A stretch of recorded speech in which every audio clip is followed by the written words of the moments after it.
Blast on Everdark. Daemon was in the midst of raising Heath back from his second death when the ceremony was interrupted and Heath's soul was snatched away. Who was responsible for this outrage? Who could be stronger than Daemon in controlling the dead? The immortal Kaly has returned.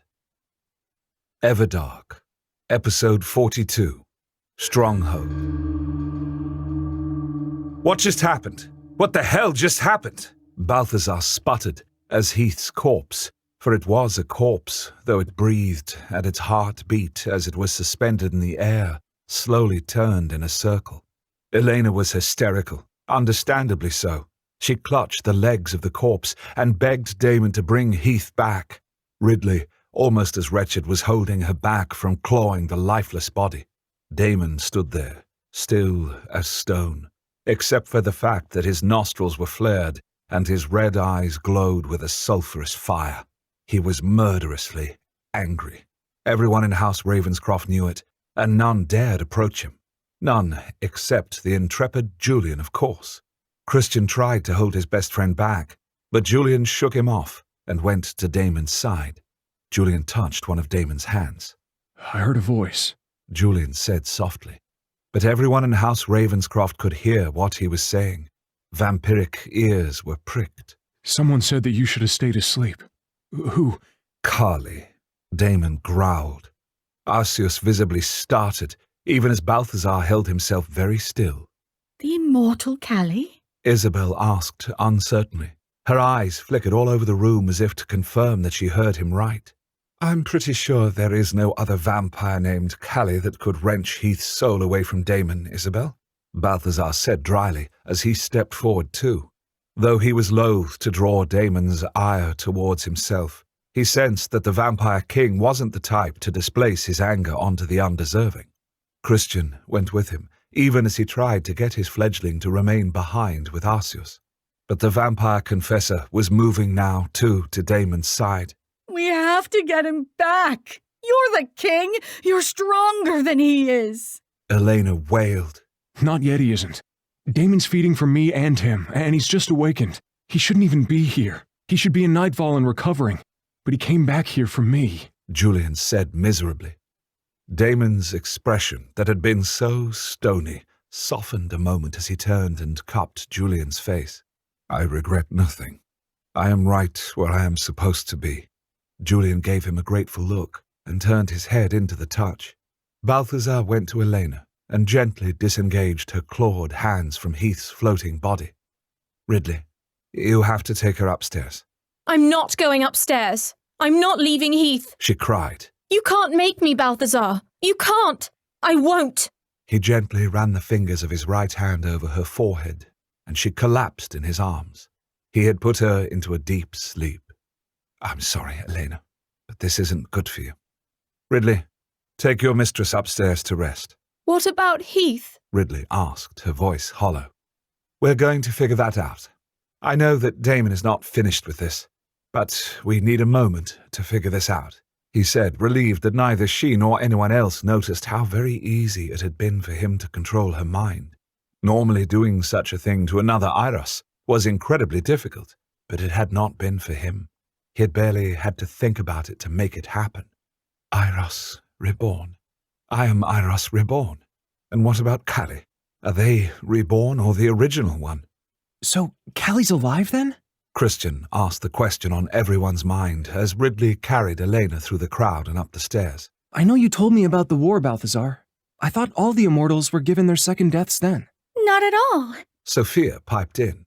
My mistress Seer still lives, though I don't know where she is, other than she is in darkness." Balthazar took a deep swallow.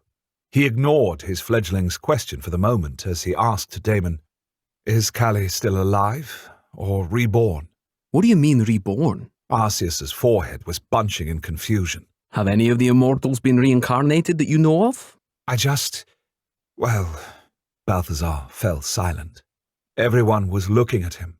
He'd given himself away. His idiotic questions had opened a door he had wanted to remain forever closed. At least, he'd revealed that he knew something. I heard Kaly's voice, though, too. He, or She or it will know it's me. Kaly will use who I am against me, especially if I hide it from my house. Kaly was always underhanded that way, he thought, and these last opinions came from a deep well of knowledge in his chest. I have to tell them. Oh, God. I have to tell them first. Balthazar? What's wrong? William's sweet voice was uncertain. His head was cocked to the side. Other than Heath's soul being stolen out from under us, leaving a spilling corpse?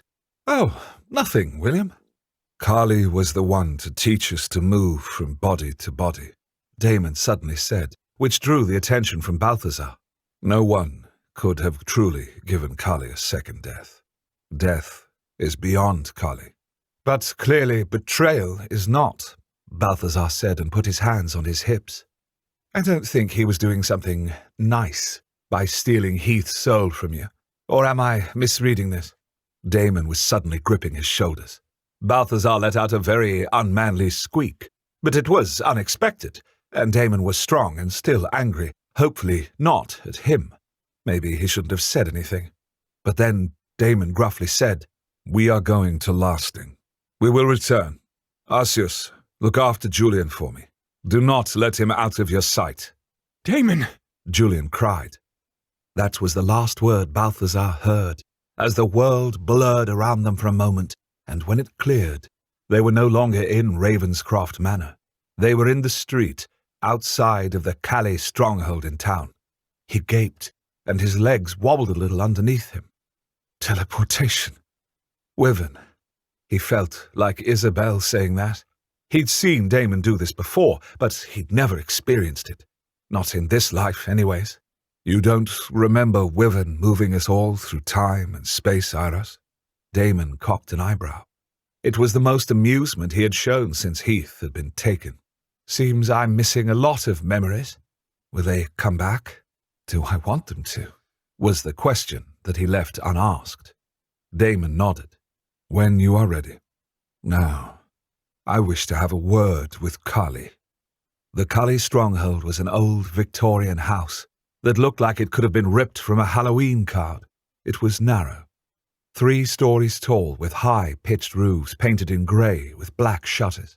There was a deep porch after a steep set of stairs. On the porch were 2 almost ethereal-looking girls, both with pale blonde hair and even paler skin. Cali vampires always seemed to choose those who were almost bleached out during life. They appeared no older than 13, if that. Balthazar frowned.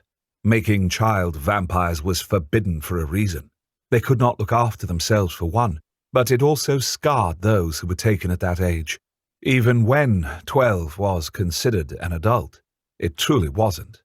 When Roan had made William, that had confirmed for most of them that he had to be stopped. But no one told Cali vampires to do anything, or if one did, they seldom listened. The 2 girls stared at them out of seemingly vacant silver eyes. He wondered if they were shocked, or simply watchful, without any preconceived notions of what he and Daemon would do. They had no idea that this was the king. He was sure of that. So we're just going to walk in, use the Cali gate, and storm Lasting?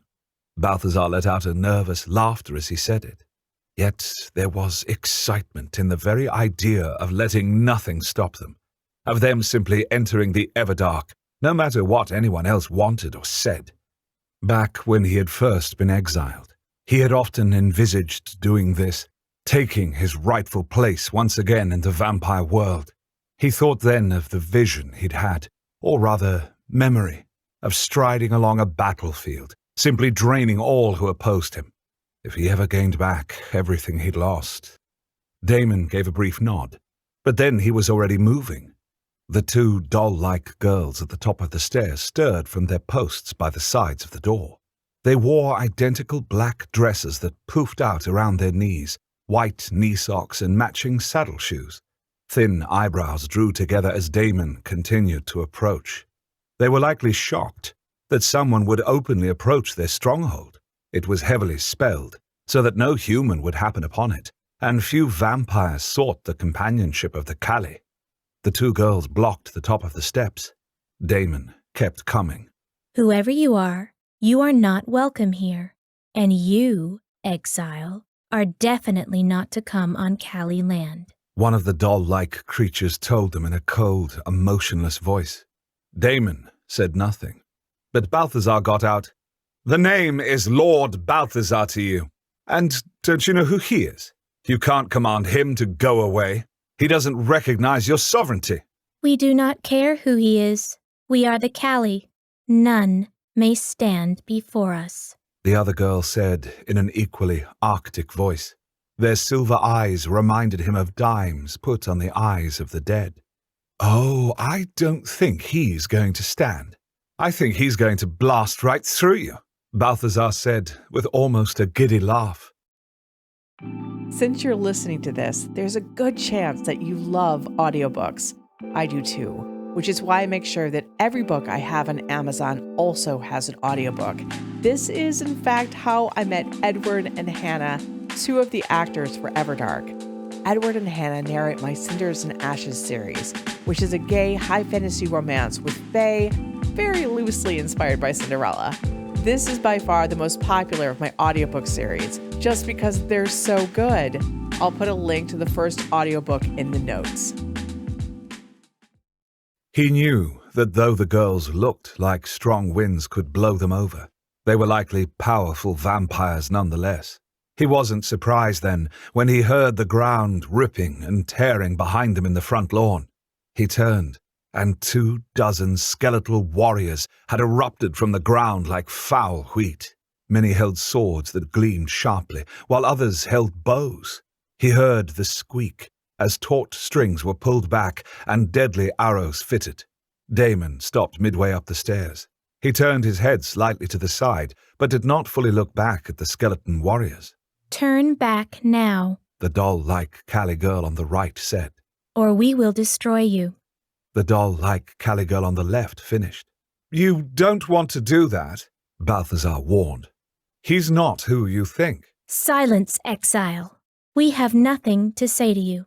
The girl on the right hissed. Stupid Iros bloodline dog. You have no power over us. "I told you that it's Lord Balthazar." The familiar rage of being an exile rose up in him, and Balthazar took a menacing step towards the girls. While the Cali might be trained to resist the Iros gift, he could take them. Oh, he so could. But Daemon held up an arm to stop him. "I have business with Kaly." With Cali? The girl on the left laughed. Then you are a millennia too late. You must be insane. "I would speak to Kaly. I need your gate," Daemon said, ignoring the insults. There was a click sound as the skeletal warriors shifted. The wind brought their scent over to Balthazar. There was a strange sweetness about them, almost like cinnamon. It sickened him to think of bone and sinew with candy. You will never get to our gate. The girl on the right said. Balthazar tensed, ready to spring out of the way of the arrows that were sure to come flying in their direction at any moment. But Daemon seemed fully relaxed. We will use your bodies to protect our stronghold against future invaders. The girl on the left intoned. And then the skeletal warriors began to move. But that is as far as they got. There was a clattering sound, almost musical, as the bodies of the dead fell apart and formed neat piles on the earth. The swords sliced into the ground without bony hands to hold them. The bows clattered onto the stone path, and the notched arrows lay like fallen birds on the grass. Silence fell once more. How? One of the girls asked.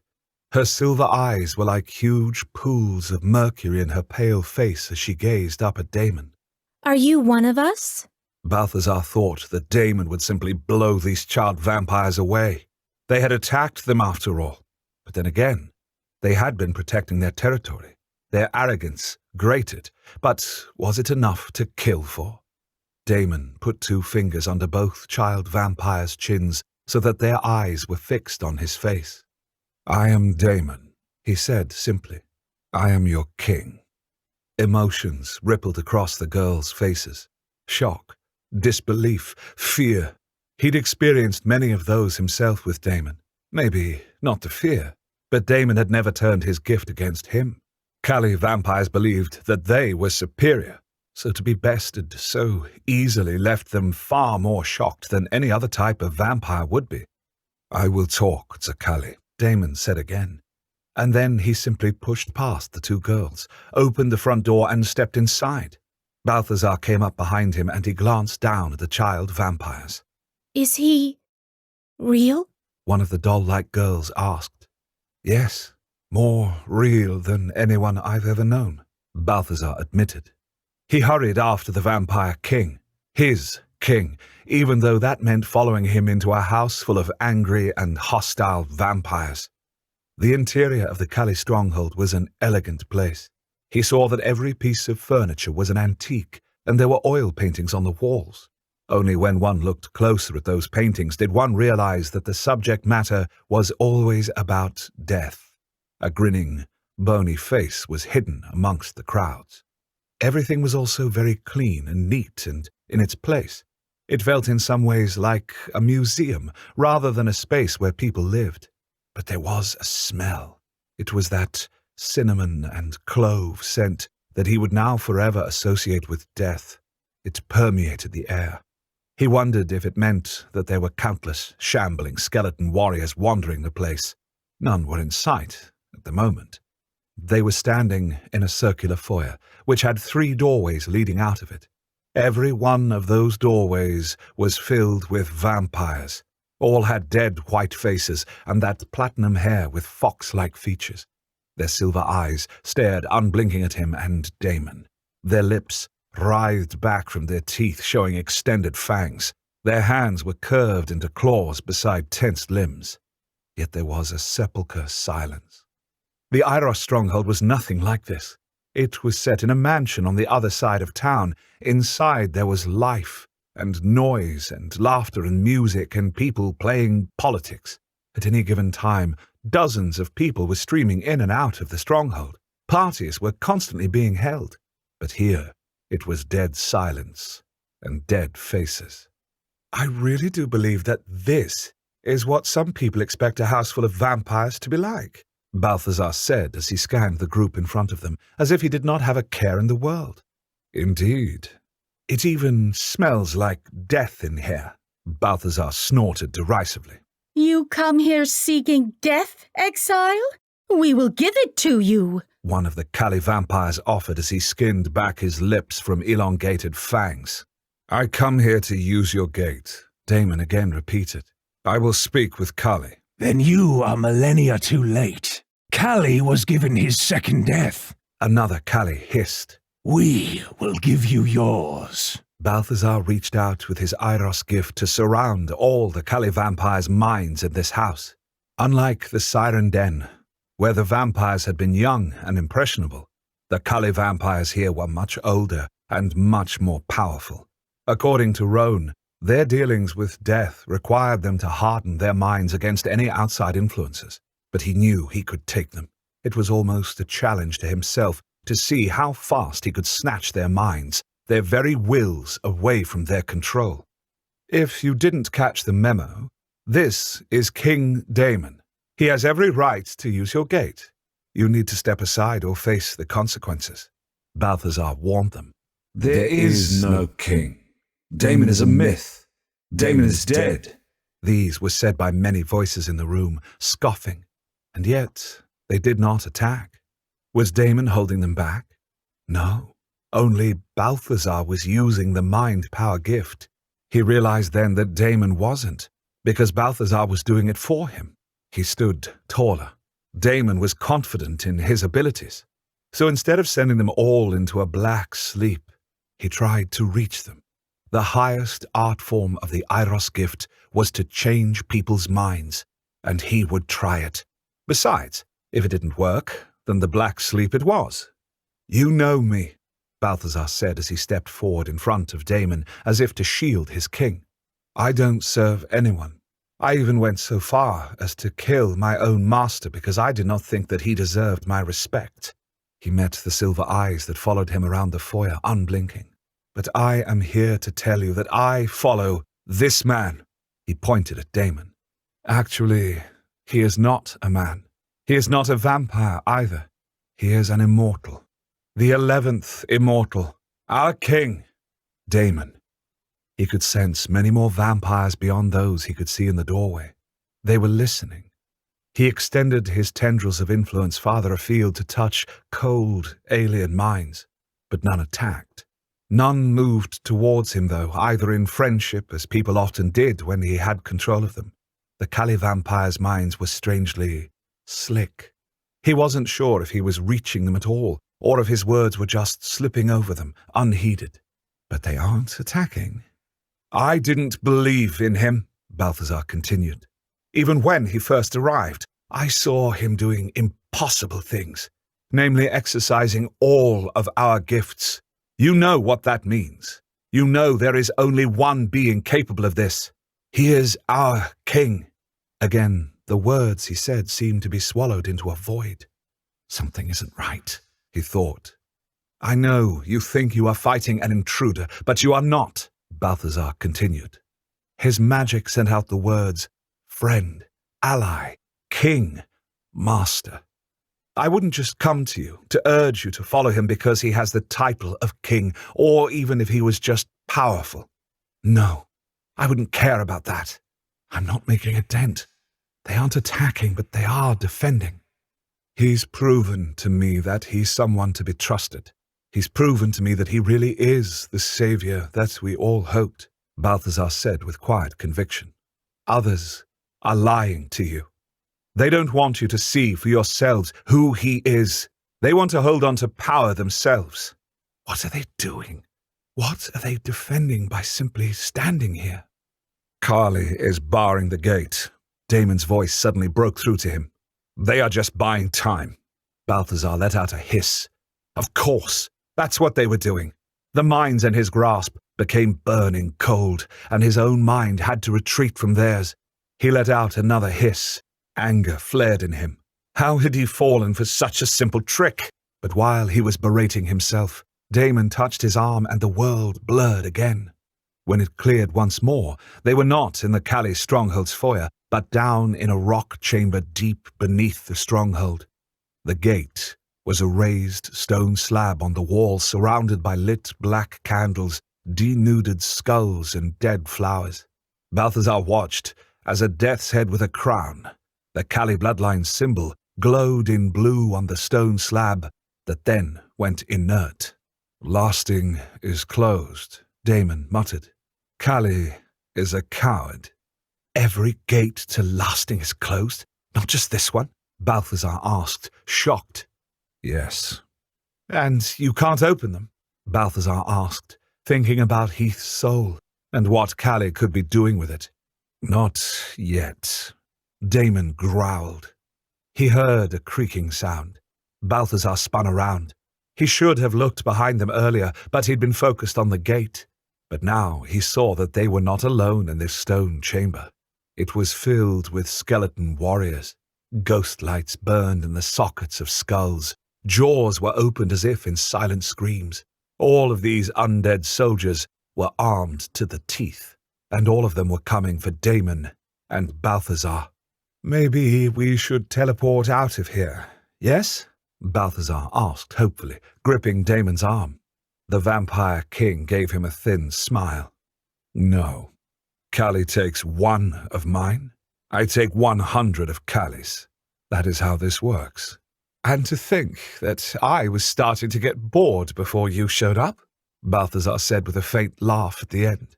With a final, mirthless smile, Daemon said, I assure you, Iros, that you will never lack for entertainment again. Join us next time for episode 43, Consequences.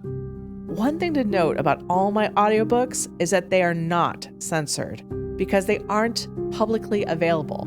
Audible doesn't require the Disney-safe editing that we all have to do here. I don't write a ton of sexy scenes in the Cinders and Ashes series since it's romantic fantasy adventure, but there are some hot moments, and Edward does an amazing job with them. And as always, you can get the Everdark uncensored audiobooks from the Wraith Rain shop. They are not on Amazon, the Wraith Rain shop as well.